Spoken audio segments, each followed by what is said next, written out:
ഇന്ന് ഉദ്ധാരണക്കുറവ് ഒരുപാട് കോമൺ ആയിട്ട് കണ്ടുവരുന്ന ഒരു ബുദ്ധിമുട്ടാണ്. ഉദ്ധാരണക്കുറവ് എന്ന് പറയുമ്പോൾ ഇറക്ഷൻ ലാസ്റ്റ് ചെയ്യാത്തൊരവസ്ഥയും വരുന്നുണ്ട്. അതുപോലെ സെക്ഷൽ ഡ്രൈവ് ഉണ്ടായിട്ടും ഇറക്ഷൻ വരാത്ത ഒരു ഇഷ്യൂവും കൂടെയാണ്. ഇതിൻ്റെ കാരണങ്ങൾ നമ്മൾ മറ്റൊരു വീഡിയോയിൽ ഡീറ്റെയിൽഡ് ആയിട്ട് എക്സ്പ്ലെയിൻ ചെയ്തിട്ടുണ്ട്. ഇന്നത്തെ നമ്മുടെ വീഡിയോയിൽ ഇതിൻ്റെ പരിഹാര മാർഗ്ഗങ്ങളാണ്. എൻ്റെ പേര് doctor Sandra Ajith, medical officer, Prana nature care centre, കൊല്ലം.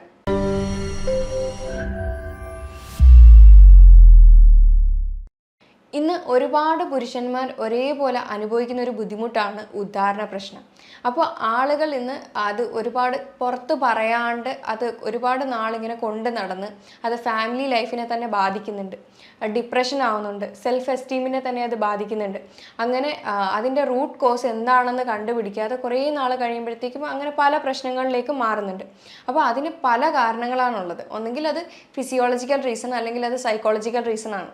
ഫിസിയോളജിക്കൽ റീസൺ എന്ന് പറയുന്നത് പല അസുഖങ്ങളുടെ ഭാഗമായിട്ട് വരുന്നത്, പ്രധാനമായിട്ടും ഷുഗർ, കൊളസ്ട്രോള്, പ്രഷർ, അങ്ങനെയുള്ള അസുഖങ്ങൾ, അല്ലെങ്കിൽ തൈറോയിഡ്, ഇതൊക്കെ കാരണം ഉദ്ധാരണ സംബന്ധമായ പ്രശ്നം ഉണ്ടാവാം. അല്ലെങ്കിൽ നെർവ്സിന് എന്തെങ്കിലും ഡാമേജ് സംഭവിക്കുമ്പോഴോ അല്ലെങ്കിൽ എന്തെങ്കിലും തരത്തിലുള്ള പോഷകക്കുറവ് മൂലമോ ഒക്കെയാണ് പ്രധാനമായിട്ടും ഉദ്ധാരണ പ്രശ്നം ഉണ്ടാവുന്നത്. രക്തക്കുഴലുകൾ വികസിപ്പിച്ച് അവിടെ എറക്ഷൻ പെട്ടെന്നാക്കുന്ന ഒരു ഘടകമാണ് നൈട്രിക് ഓക്സൈഡ്. ഇത് ഓരോ ധമനികളുടെ അകത്തുള്ള എൻഡോത്തീലിയം എന്ന് പറയുന്ന ഒരു ലെയറിൽ നിന്ന് ആണ് പ്രൊഡ്യൂസ് ചെയ്യുന്നത്. അപ്പോൾ ഈ ഒരു എൻഡോത്തീലിയം എന്ന് പറയുന്ന ലെയർ അവിടെ ഡാമേജ് ആണെങ്കിൽ ഈ പറയുന്ന കാര്യം അവിടെ നടക്കത്തില്ല. ഇത് നമ്മുടെ ആർട്ടറിയുടെ ഹെൽത്തിനായാലും ഇറക്ഷൻ ആയാലും ഒക്കെ തന്നെയും മെയിൻറ്റെയിൻ ചെയ്യുന്ന ഒരു ഘടകമാണ് നൈട്രിക് ഓക്സൈഡ്. അപ്പോൾ അത് അവിടെ കുറയുമ്പോഴാണ് ഈ പറയുന്ന പ്രശ്നങ്ങൾ ഉണ്ടാകുന്നത്. പ്രധാനമായിട്ടും ഷുഗർ ഉള്ള ആളുകൾക്ക് ഈ പറയുന്ന എൻഡോത്തീലിയൽ ഡിസ്ഫങ്ഷൻ, അതായത് ആ ഒരു എൻഡോത്തീലിയൽ ലെയർ അവിടെ ഡാമേജ് ആവുകയും ഈ പറയുന്ന ഉദ്ധാരണ സംബന്ധമായ പ്രശ്നങ്ങൾ വരികയും ചെയ്യും. ചില ഹോർമോൺസ് ആയിട്ടുള്ള LH, FSH, തൈറോയ്ഡ് ഹോർമോൺസും ഇതിന് ഏറ്റവും വലിയൊരു റോളാണുള്ളത്. LH എന്ന് പറയുന്നതാണ് മെയിൽ ഹോർമോൺ ആയിട്ടുള്ള ടെസ്റ്റോസ്റ്റിറോൺ അവിടെ പ്രൊഡ്യൂസ് ചെയ്യുന്നതും, FSH വഴിയാണ് അതിൻ്റെ സെമൻ, അതായത് ബീജം അവിടെ ക്രിയേറ്റ് ചെയ്ത് വരുന്നതും. അങ്ങനെ ഈ ഒരു ഹോർമോൺസിൻ്റെ കുറവ് മൂലവും ഉദ്ധാരണ സംബന്ധമായിട്ടുള്ള പ്രശ്നങ്ങൾ വരുന്നുണ്ട്. അധികമായിട്ട് സ്മോക്കിംഗ്, ആൽക്കഹോൾ ശീലമുള്ള ആളുകൾക്ക് ഉദ്ധാരണ സംബന്ധമായിട്ടുള്ള പ്രശ്നങ്ങൾ വരുന്നുണ്ട്. അതേപോലെ അധികമായിട്ട് ബോഡി വെയിറ്റ് കൂടിയിട്ടുള്ള അമിതവണ്ണം, പൊണ്ണത്തടിയുള്ള ആളുകൾക്ക് ഇറക്ഷൻ്റെ പ്രശ്നങ്ങൾ വരുന്നുണ്ട്. പിന്നെ ചില മെഡിസിൻ്റെ ഓവർ യൂസ്, അതായത് ചില മെഡിക്കേഷൻസ് ഡോക്ടർ പ്രിസ്ക്രൈബ് ചെയ്യുന്നതല്ലാതെ അതിനപ്പുറം എടുക്കുന്ന ആളുകൾക്ക് ഉദ്ധാരണ സംബന്ധമായിട്ടുള്ള പ്രശ്നങ്ങൾ വരുന്നുണ്ട്. എപ്പോഴും മെഡിസിൻ എടുക്കുമ്പോൾ അതിൻ്റെ ഒരു കോഴ്സിൽ ഡോക്ടർ പ്രിസ്ക്രൈബ് ചെയ്യുന്നതിനനുസരിച്ച് മാത്രം എടുക്കുക, വെറുതെ ഉള്ള മെഡിസിൻ്റെ ഉപയോഗം നിർത്തലാക്കുക.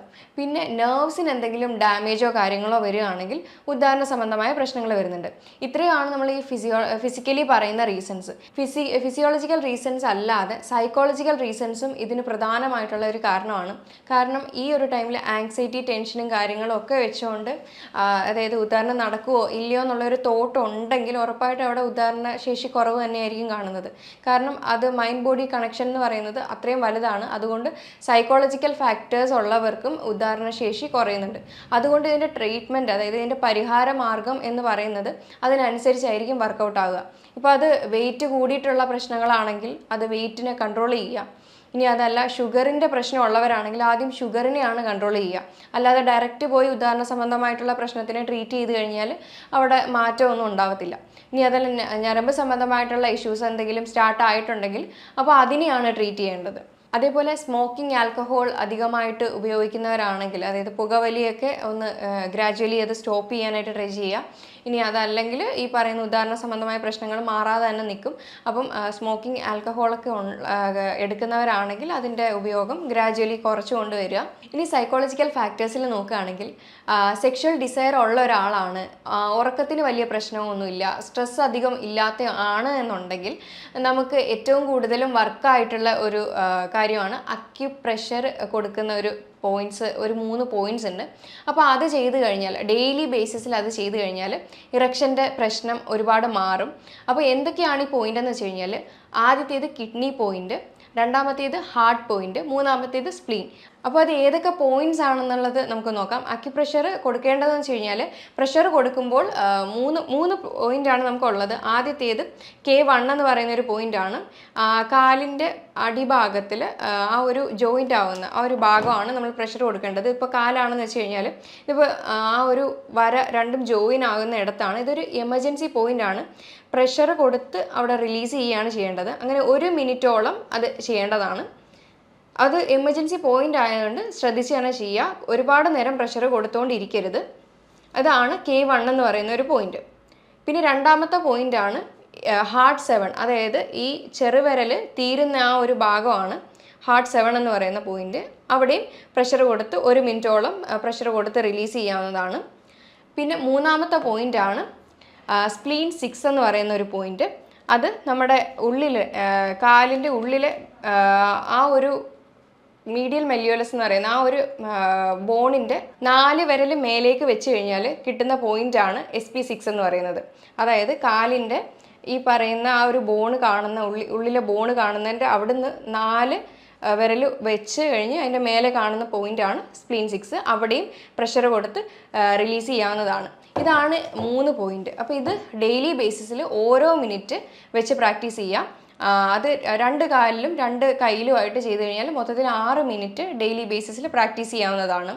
അതിൻ്റെ കൂടെ കൃത്യമായിട്ടുള്ളൊരു ഡയറ്റും ലൈഫ് സ്റ്റൈലും അതേപോലെ എക്സർസൈസും പ്രാക്ടീസ് ചെയ്യേണ്ടതാണ്. ഇനി ഡയറ്റിൽ നോക്കുമ്പോൾ നമുക്ക് പ്രധാനമായിട്ടും കഴിക്കേണ്ട ഭക്ഷണങ്ങളാണ് ബീട്രൂട്ട്, പിന്നെ അതേപോലെ watermelon, ash God, berries, nuts, seeds, fig, ഇങ്ങനെയുള്ള കാര്യങ്ങളൊക്കെ ധാരാളമായിട്ടും ഭക്ഷണത്തിൽ ഉൾപ്പെടുത്താം. ഡാർക്ക് ചോക്ലേറ്റ്, കഫീൻ, ഇതൊക്കെ നൈട്രിക് ഓക്സൈഡിൻ്റെ പ്രൊഡക്ഷൻ അവിടെ കൂട്ടുകയാണ് ചെയ്യുന്നത്. ബ്ലഡ് സർക്കുലേഷൻ കൂടി നമ്മൾ ഈ പറയുന്ന ഇറക്ഷൻ്റെ പ്രശ്നങ്ങളൊക്കെ മാറുന്നതാണ്. അതേപോലെ ആക്റ്റീവായിട്ടിരിക്കാൻ വേണ്ടിയിട്ട് Kegel exercise, pelvic strengthening exercise daily ബേസിസിൽ പ്രാക്ടീസ് ചെയ്യാവുന്നതാണ്. അതും നമ്മുടെ ഡയറ്റും അതുപോലെ അക്യുപ്രഷർ പോയിന്റും കൃത്യമായിട്ട് ഡെയിലി ബേസിസിൽ പ്രാക്ടീസ് ചെയ്താൽ ഇറക്ഷൻ്റെ പ്രശ്നമുള്ള ആളുകൾക്ക്, അതായത് മറ്റു സ്ട്രെസ്സും കാര്യങ്ങളും ഇല്ലാത്ത ആളുകളാണെങ്കിൽ ഉറപ്പായിട്ടും നല്ലൊരു റിസൾട്ട് തന്നെ കിട്ടുന്നതാണ്. മറ്റ് സൈക്കോളജിക്കൽ ഫാക്ടേഴ്സ്, അതായത് ഫാമിലി ഇഷ്യൂസോ അല്ലെങ്കിൽ വൈഫുമായിട്ട് മറ്റ് വേറെ എന്തെങ്കിലും ബുദ്ധിമുട്ടുകളുണ്ടെങ്കിൽ അവരെയും കൂട്ടിയിട്ട് ഒരു കൗൺസിലിംഗ് എടുക്കുന്നതും നന്നായിട്ട് ഇതിനെ ഹെൽപ്പ് ചെയ്യുന്നതാണ്. ഇപ്പോൾ ഞാൻ ഈ പറഞ്ഞ കാര്യങ്ങളിൽ എന്തെങ്കിലും ഡൗട്ട് ഉണ്ടെങ്കിൽ താഴെ തന്നിരിക്കുന്ന നമ്പറിൽ കോൺടാക്റ്റ് ചെയ്യാവുന്നതാണ്. ഇനി മറ്റൊരു ഹെൽത്ത് ടോപ്പിക്കുമായിട്ട് വീണ്ടും കാണാം. താങ്ക്